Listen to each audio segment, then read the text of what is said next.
Mr. Speaker, I rise today to discuss this administration's massive cover-up of the Epstein files in order to conceal President Trump's involvement. This cover-up reached its apex last month when Attorney General Pam Bondi falsely testified under oath before the House Judiciary Committee. The Attorney General testified, quote, "There is no evidence that Donald Trump has committed a crime. Everyone knows that," unquote. This is a lie. In the 3 million or so documents that the DOJ has disclosed to Congress under the Epstein Files Transparency Act, there is credible evidence that Donald Trump committed a crime.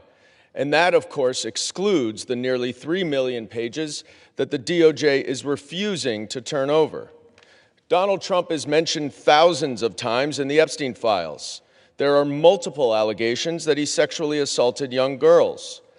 But I want to focus on one victim's allegations that the FBI unquestionably found to be credible. The DOJ tried to hide reports of 3 of the 4 interviews that this victim gave to the FBI, but pressure from the media and Congress forced them to disclose them. And now we know why. She credibly accuses Donald Trump of sexually assaulting her when she was between 13 and 15. In each of her interviews, this victim recited the same account of her interaction with Donald Trump. On August 7th, 2019, she explained that she was between 13 and 15 when she was left alone with Donald Trump, who, quote, mentioned something to the effect of, "Let me teach you how little girls are supposed to be." Trump unzipped his pants and put her head down, quote, down to his penis, bit the S out of it. Trump struck the victim and said words to the effect of, "Get this little B the hell out of here." The victim advised that she bit Trump's penis because he disgusted her.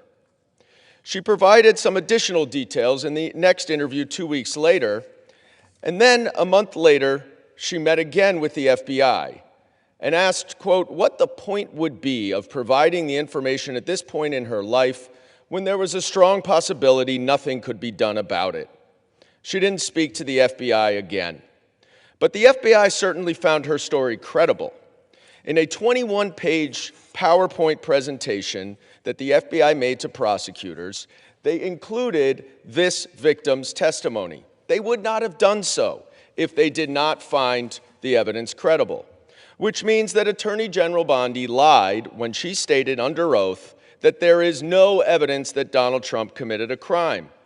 But we're just scratching the surface, because the Epstein files also reveal that Donald Trump has made false statements over the past quarter century about Jeffrey Epstein.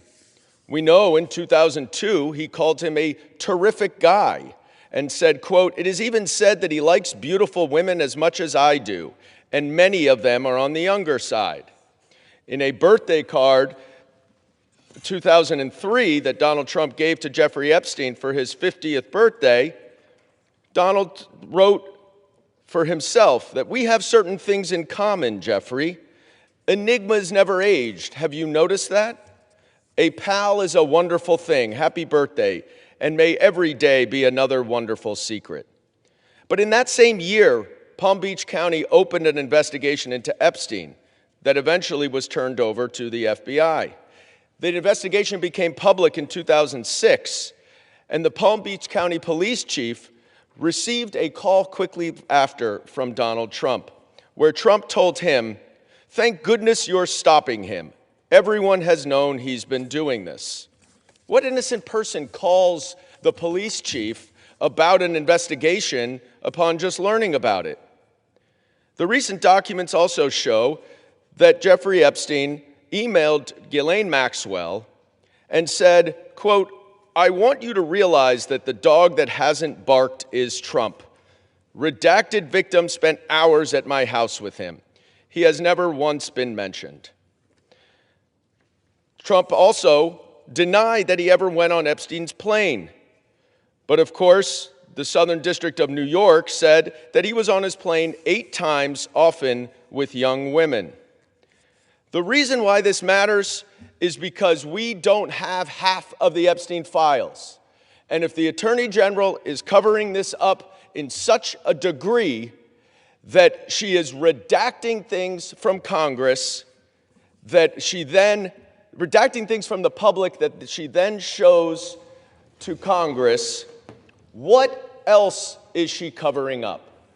And I would just show that this document here was redacted to the public, it was unredacted to Congress, and it completely disputes everything that Donald Trump has said about Jeffrey Epstein, about what he knew about the allegations, about his disgusting behavior, about whether he'd ever been to Epstein's house, saying, "I may have been there with my wife."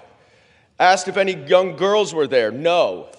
He may have had children of guests, but that's it. Well, we know that's not the case. Now, why is this important?